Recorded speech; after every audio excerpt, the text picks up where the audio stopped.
நீங்கள் ஒன்றும் தெரியாத ஜீரோன்னு சொல்கிறீங்கல்ல, அந்த மாதிரி ஒரு நாள் வாழ்ந்து பாருங்க. அது உங்களால் முடியுமா? நீங்கள் வார்த்தையால் சொல்லிட்டீங்க, அந்த வார்த்தைக்கு என்ன மீனிங் என்ன சொல்லுங்க.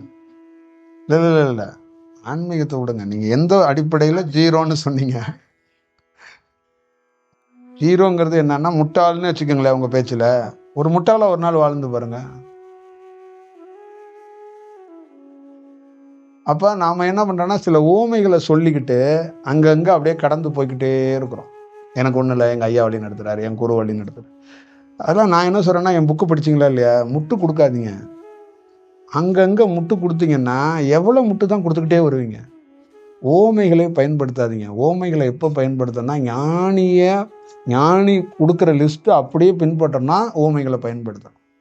இல்லைன்னா ஓமைகளை பயன்படுத்தக்கூடாது.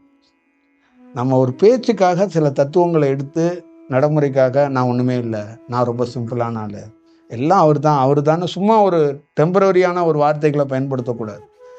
நான் உண்மையிலே ஒன்றும் இல்லை, அவர் தான் என்னை வழி நடத்துகிறாருன்னா அந்த மாதிரி இருக்கணும்.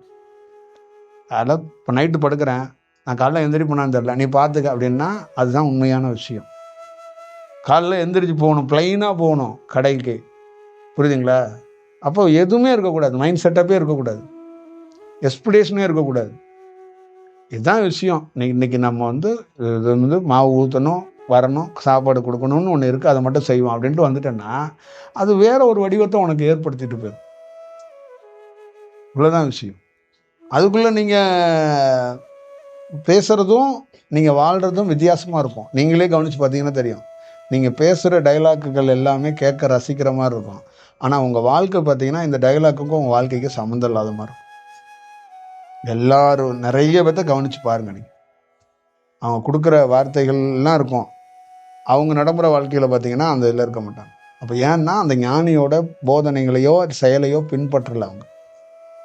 அவங்க சும்மா அவங்களுக்கு தேவையான ஒரு 4-5 பஞ்சை எடுத்துக்குவாங்க, எடுத்து வச்சுட்டு அதை பேசிக்கிட்டு அப்படியே போயிட்டே இருப்பாங்க.